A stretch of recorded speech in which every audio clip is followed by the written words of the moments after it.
In the session Anatomy of a Cyber Attack, we kind of delve into the state of mind of a hacker. We start by thinking what a hacker looks for in a target, how he measures it up, what's the kind of recon operations a hacker does, and then we look at all the kinds of weaknesses, which are mostly human-based weaknesses a hacker looks for in a company, and how he utilizes them for his advantage to gain all the assets of that target organization. So I think some of the unique challenges financial services companies have when it comes to cyber. Well, first of all, as the saying goes, people rob banks because that's where the money's at. So they have a huge target on their backs.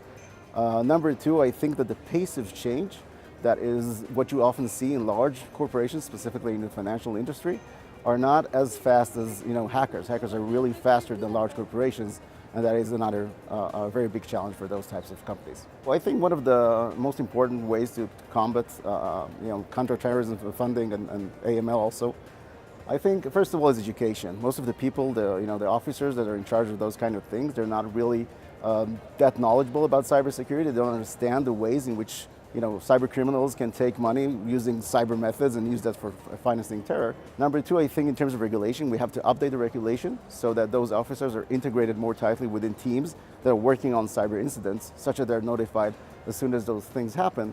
And finally, I think cooperation between governments around the world is extremely important, because you don't know from what country that will be financed and where this money will find its way eventually.